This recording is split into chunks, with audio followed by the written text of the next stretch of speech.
Dr. T.V. Rao, Professor and Principal, Indigenous Institute of Technology. Dear students,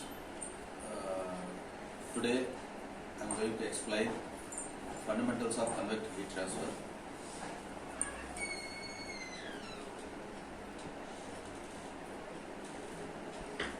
So in this, we are going to discuss mechanism of convective heat transfer, classification of different fluids, concept of boundary layer development, and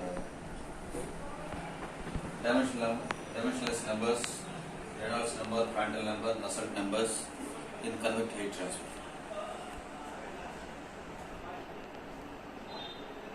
So convective heat transfer is one mode of heat transfer. There are basically heat transfer means it is an energy transfer. When there is a temperature difference, there will be heat transfer. There are three modes of heat transfer: conduction, convection, and radiation. Generally, conduction we find in solids. The heat transfer in solids we can take it as a conduction. The heat transfer in liquids we find it is a convective heat transfer. Liquids means it may be a gases or liquids. The heat transfer in liquids and gases we can take it as a convective heat transfer. And coming to the radiation heat transfer, actually there is no medium is required. Without any physical contact, there is a heat transfer. We can take it as a radiation heat transfer. Today we discuss in brief about convective heat transfer.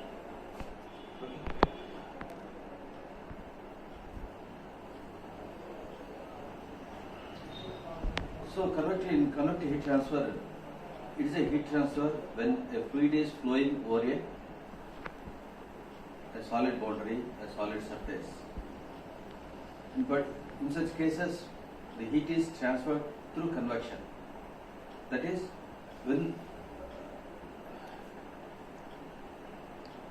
so for convective heat transfers, we require there is a fluid motion. Due to fluid motion, whatever the heat transfer, that we can consider as a convective heat transfer. So due to fluid motion, it enhances the heat transfer. It increases the heat transfer. Then compared to conduction, in convection there will be more amount of heat transfer.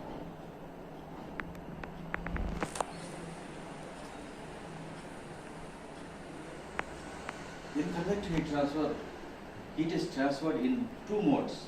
That is, one is by diffusion, another is by advection. Diffusion means there is a heat transfer due to random molecular motion. When the molecules are in motion, the respective heat transfer we are taking as a conduction, that is by diffusion. Coming to the advection, due to the fluid movement, it's not a molecular movement, it is a fluid movement. Due to fluid movement, if there is a heat transfer, it is an advection. The total convective heat transfer is a sum of heat transfer by diffusion plus sum of heat transfer by advection. And the convective heat transfer again is classified as two modes of heat transfer. So first one is free convection or natural convection, and second one is a forced convection. In case of a free convection, without any external agency, if there is a heat transfer, that is called as a free convection. In free convection, we find there will be buoyancy forces. Buoyancy forces means due to hydrostatic forces, without any external agency, there will be heat transfer. Coming to the forced convection, it is the heat transfer due to some external agencies like a fan, a blower, a pump. Due to these components, it creates a fluid flow. Due to external agencies, there is a fluid flow. In particular cases, if there is a heat transfer, it is called as a forced convection.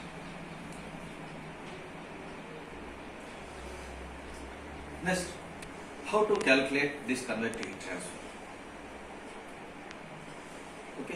For conductive heat transfer, we used Fourier's equation, but how to calculate convective heat transfers? So, to calculate the convective heat transfer, we are using Newton's law of cooling equation. So, we assume that there is a plate.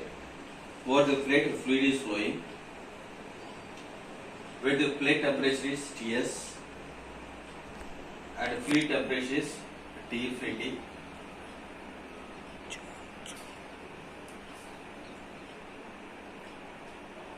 Okay. The fluid is flowing over a plate. Plate temperature is Ts and the fluid temperature is T infinity. Where H is a convective heat transfer coefficient of a particular fluid, then heat flux or heat transfer per unit area, the small q, we can calculate as a H into Ts minus T infinity. That means here what Newton's law of cooling tells, heat flux is directly proportional to the temperature difference.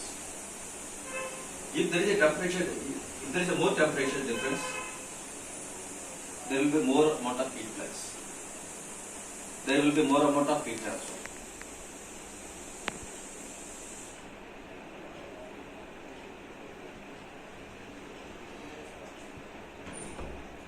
This here, in convective heat transfer calculation, most of the heat transfer basically depends upon the convective heat transfer coefficient.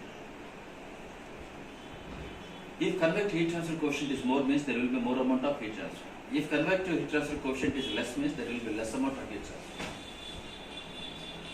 And this convective heat transfer coefficient, it depends upon so many fluid properties.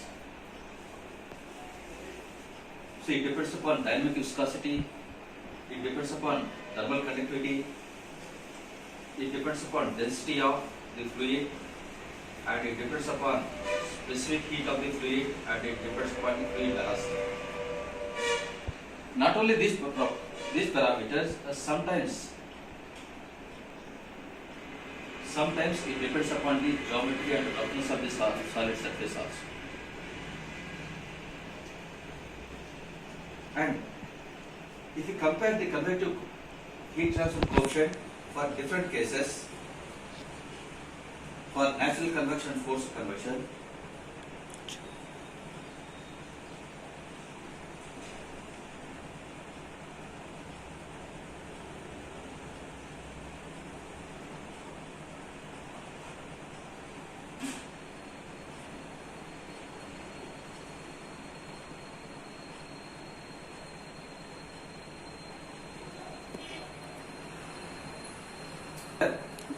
the heat transfer coefficient between natural convection and forced convection.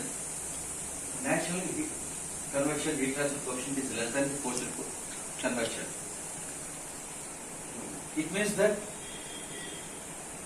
in natural convection there will be less amount of heat transfer. In forced convection there is a more amount of heat transfer.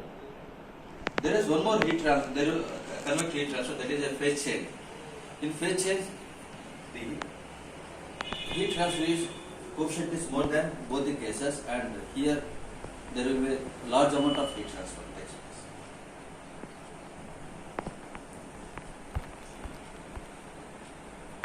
And for conductive heat transfer coefficient, we have the equation of minus k into dou t by dou y. And for convection, there is a Newton's law equation, law of cooling equation, that is Q equal to H into Ts minus T infinity. If you equate both the equations, because there will be wherever there is a convection, there will be a conduction also there. First, from plate to the fluid, there will be a conductive heat transfer. From there will be convective heat transfer. If you equate both the equations, then we will get an equation H equal to minus K into dou T by dou y divided by Ts minus T infinity. Using this equation, we can find out convective heat transfer coefficient. So this is the equation, combined equation of conductive and convective heat transfer coefficients. Now we'll see what are the different types of flow in convective heat transfer coefficient. So convective heat transfer coefficient we'll discuss for various viscous flows and non-viscous flows. And there will be internal flows and external flows. In both the cases we have to find out what is the convective heat transfer coefficient, how much heat transfer takes place. Similarly, there will be compressible flows and incompressible flows. There will be natural flows and there will be forced flows. Steady flow and unsteady flow, and one-dimensional flow, two-dimensional flow, three-dimensional flows, and the another very important fluid flow is laminar flow and turbulent flow. In all the cases, we have to discuss how the convective heat transfer takes place. So coming to these flows, generally in viscous flows, there will be between the fluid layers there will be more amount of friction.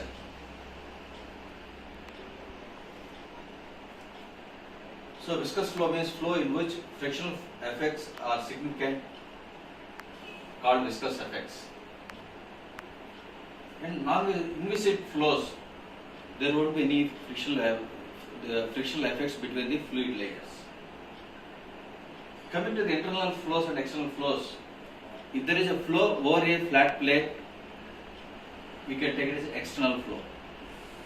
If there is a flow inside the tubes and there is a flow in a channels, we can take it as a internal flows. Compressible flows and incompressible flows means if the density of fluids remains constant, it is called as an incompressible flow. Or if the density is not constant, if density is changing, then we can take it as a compressible flows. Generally, our study, we assume that the fluid is incompressible and we will do all the calculations in most of the cases. Coming to the steady flow and unsteady flow means, steady flow means at any particular point, irrespective of time, the properties, the velocity and other properties are not changing, then it is a steady flow. Unsteady flow means at any given particular fixed point, if the properties are changing with respect to time, it is an unsteady flow. And uniform and non-uniform flow means no change with the location is uniform flow, and if there is a change means it is a non-uniform flow.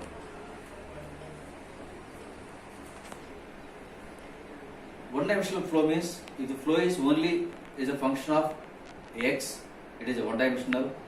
If the flow is only function of x and y, it is a two-dimensional. If the flow is a function of x, y and z, it is called as a three-dimensional flows. Sometimes we use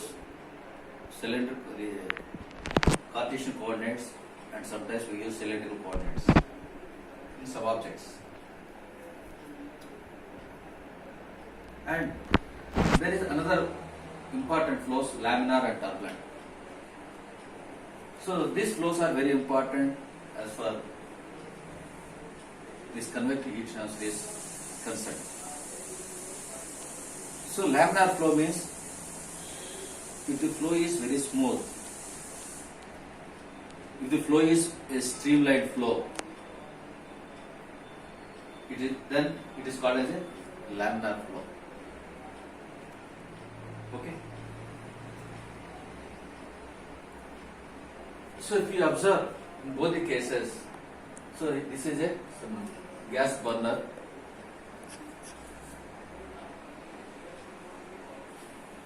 See, so this is a gas burner. When there is a flame, from the burner. Initially, the smoke, we will find there is a uniform streamlined smoke. After some distance, there will be zigzag. Okay, this streamlined portion is an example of laminar flow. This zigzag portion is an example of a turbulent flow. Similarly, there is another example.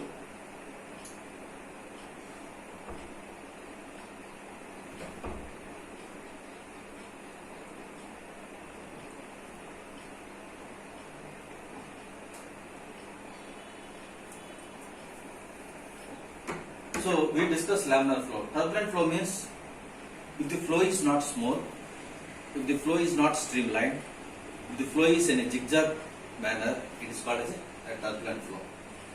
Okay. So if you observe in this example, there is a pipe. So the fluid is flowing in a pipe.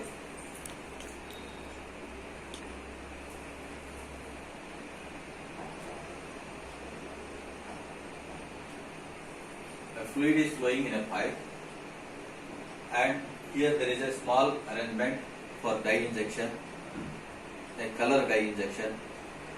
If you inject for some distance, the fluid inside the pipe, where the fluid is flowing very smooth, for some distance, the injection will be a straight line motion.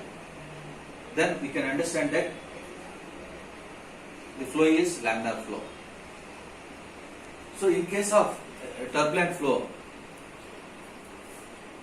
okay, so due to dye injections, we find there will be a zigzag portion. When the dye is moving in a zigzag manner, we can understand that inside the pipe, the flow is not a smooth. The flow is a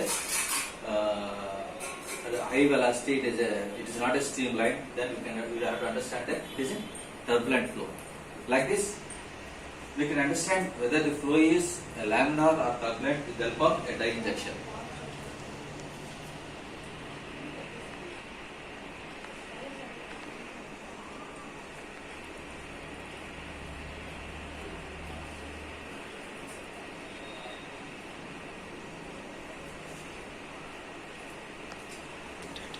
So that is laminar flow and turbulent flow we have discussed for an internal flow.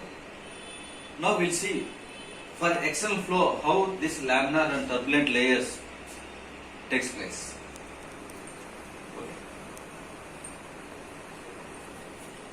So there is a plate. Over the plate, a fluid is flowing with uniform velocity of V.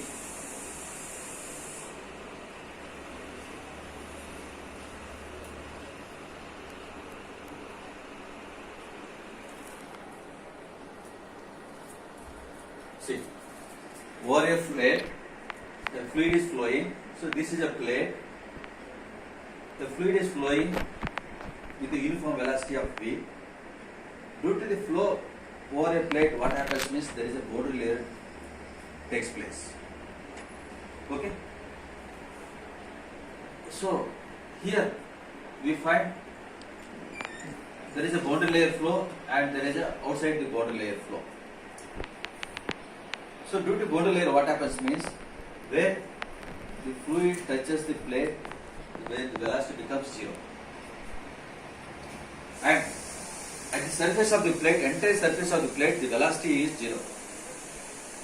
And slowly the velocity increases from the plate. Okay? And for some portion of the plate, we find that there will be a smooth flow of velocity inside the boundary layer. A streamlined flow of velocity inside the boundary layer. That portion is called as a laminar boundary layer. Okay?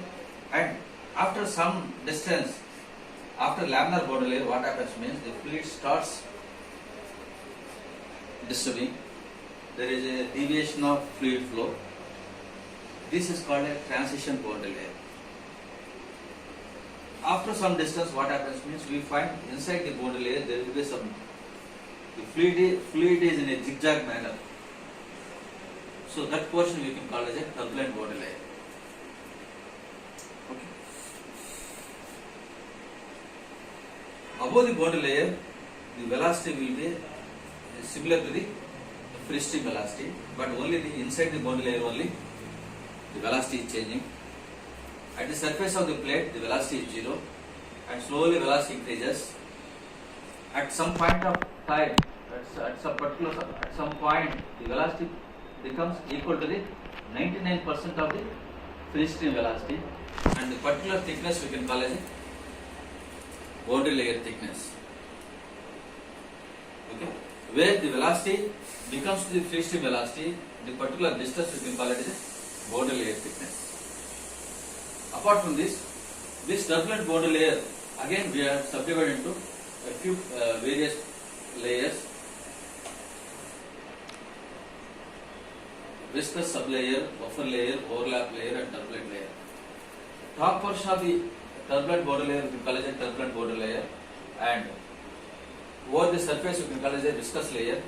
Above that there is a buffer layer. Above that there will be overlap layer. This is regarding to the laminar and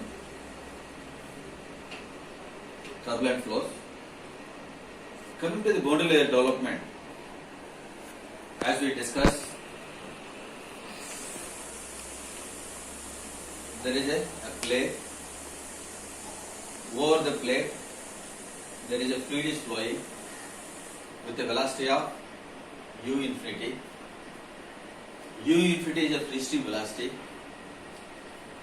When the fluid touches the plate, due to the contact, the velocity at the leading edge, this is called as a starting point, we can call as a leading edge, and the last point we can call as a trailing edge.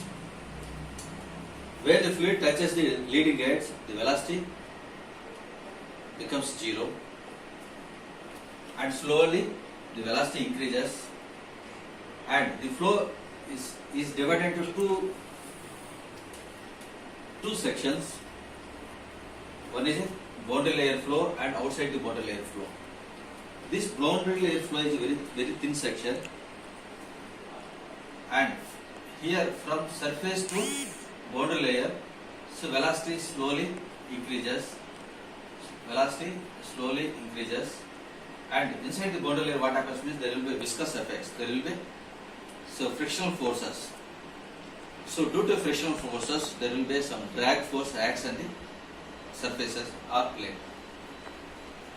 And here we have to discuss what is meant by boundary layer thickness. Boundary layer thickness means, so from the surface of the plate, slowly the velocity increases. Where the velocity reaches 99% of the free stream velocity, where the velocity reaches the 99% of the free stream velocity, that is called as a boundary layer thickness.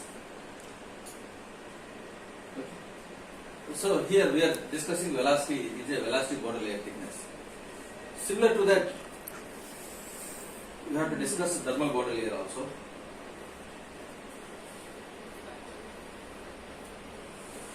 And here, during the flow, we assume that there is a no slip.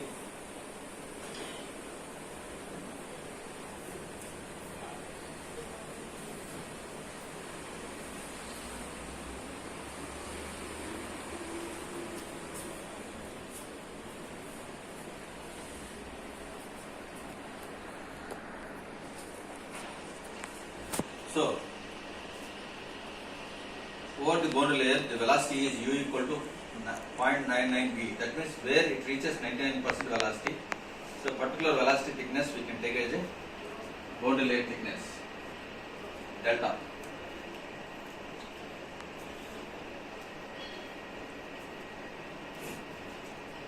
And so, in the boundary layer, due to the very less velocities, and over the surface the velocity is 0, and there will be very less velocities. Due to less velocities means there are a frictional forces. Where there is a frictional forces between the layers of a fluid, there will be shear stresses. So how to calculate the shear stresses means, Here shear stresses developed due to the velocity gradient. Okay. Due to change of velocities, there will be shear stresses. To calculate the shear stresses, we use the equation called tau s equal to mu into dou u by dou y at y equal to 0. Y equal to 0 means over the surface of the plane. Okay. And the fluids which obey this equation is called as a Newtonian fluids. So this is a linear equation. What are the fluids which obey this equation? We can take it as a Newtonian fluid.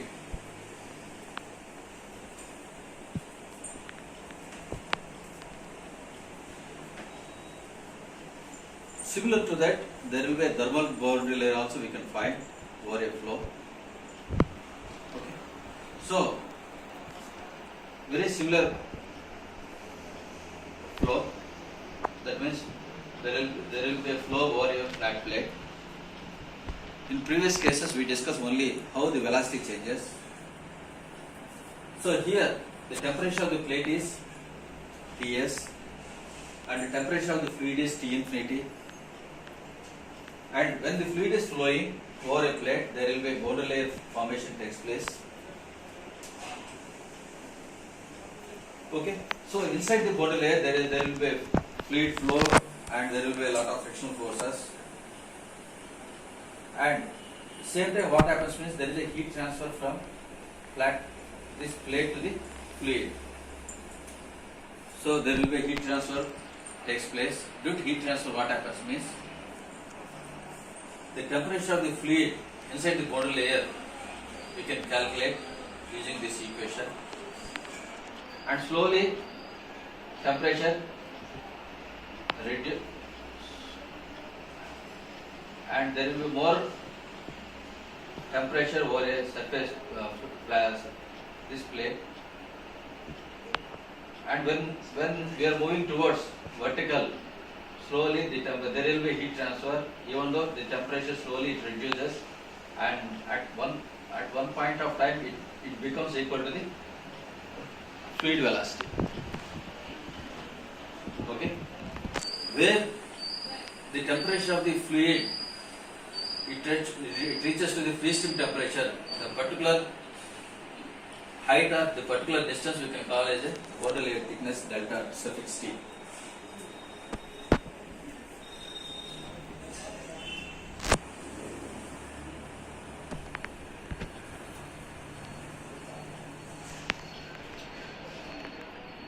So this is a temperature difference between this boundary layer T minus Ts, where it becomes,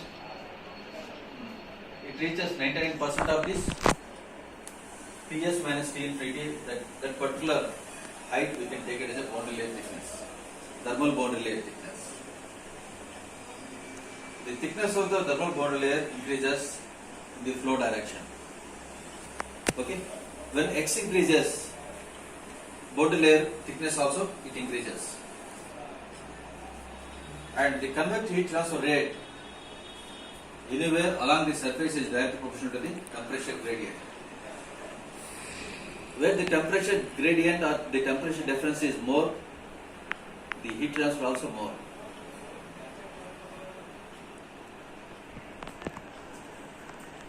And in the convective heat transfer, so many cases the problems are very complicated. There are more number of variables are involved. To simplify the problems, we are using some non-dimensional numbers. Okay, so in non-dimensional number there will be some parameters we attach it to the one non-dimensional number. Like this we can simplify this, the complex convective heat transfer problem. In that we are going to discuss Nusselt number, Reynolds number and Prandtl number. These are the three non-dimensional numbers which plays a vital role in the convective heat transfer. So first we will discuss Nusselt number. So Nusselt number means this is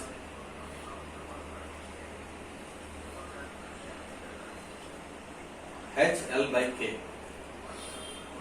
Nusselt number means HL by K. Or this Nusselt number we can define it as it is a ratio of convective heat transfer by conductive heat transfer. Nusselt number is nothing but we define it is a ratio of convective heat transfer by conductive heat transfer. Okay. Once if you know some Nusselt number, you can easily find out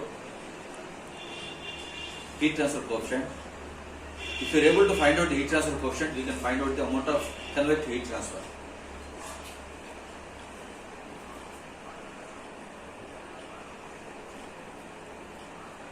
There is one more non-actual number that is called Prandtl number.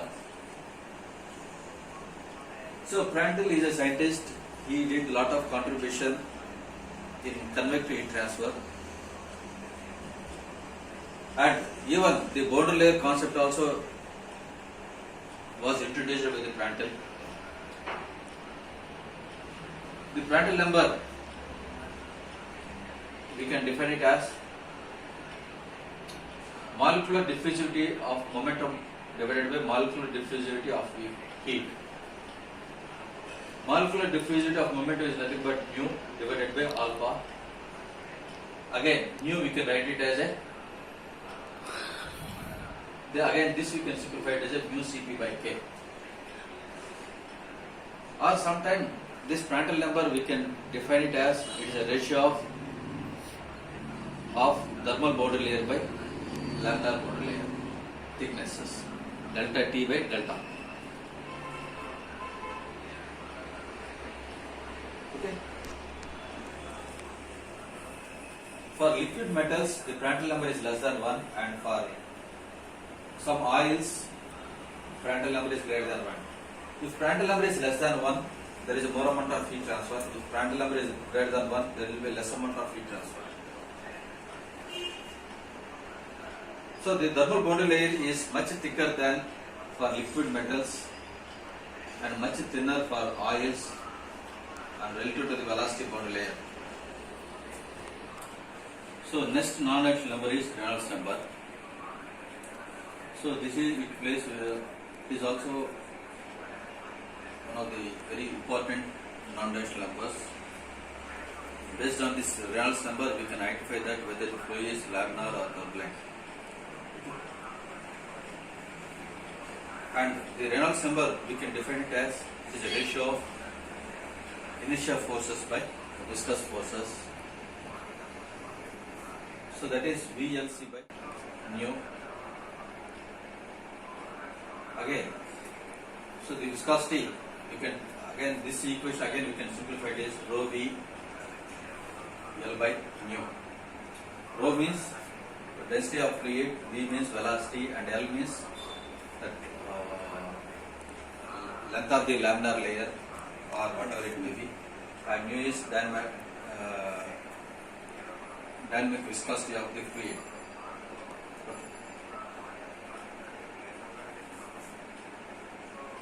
So generally in the fluid flow, so the inertial forces are more than the viscous forces.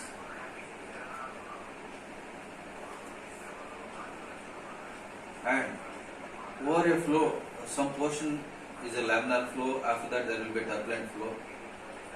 So how to identify whether it is a laminar turbulent flow means, with the help of some values we can identify. Suppose if it is internal flow, if there is a flow over a pipeline, if the Reynolds number is less than 2300, we can take it as a laminar flow. If the Reynolds number is greater than 2300, we can take it as a turbulent flow. So if the Reynolds number is 2300, then we can take it as a critical Reynolds number. Okay. So before the critical Reynolds number, the flow is laminar. After the critical Reynolds number, the flow is turbulent. Like this, with the help of the Reynolds number, we can identify whether the flow is turbulent. Most of the convective heat transfer problems, the first what to do means we should identify whether the flow is laminar or turbulent. To identify the laminar or turbulent means we should calculate Reynolds number. Based on the calculation of Reynolds number, we can go further to calculate the convective heat transfer.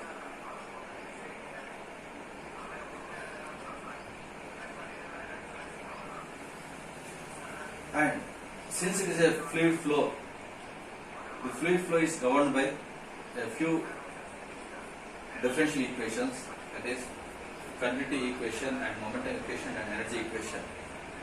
We take a small element of dx, dy and dz. Over that the fluid is flowing in x direction with the velocity of u and y direction with the velocity of v. Since continuity equation, we take that the discharge for a constant discharge, if you take the balance equation, you can get a partial differential equation of dou u by dou x plus dou v by dou y equal to 0. This is a continuity equation. Similar to that, for a particular element, if you take the momentum, you will get this equation. It is a momentum equation. And we take an energy flowing over a particular element. We will take energy equation like this. So these are the three governing equations for any fluid flow. With the help of these equations, we derive so many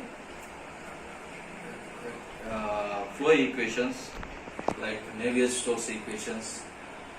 Okay, like that.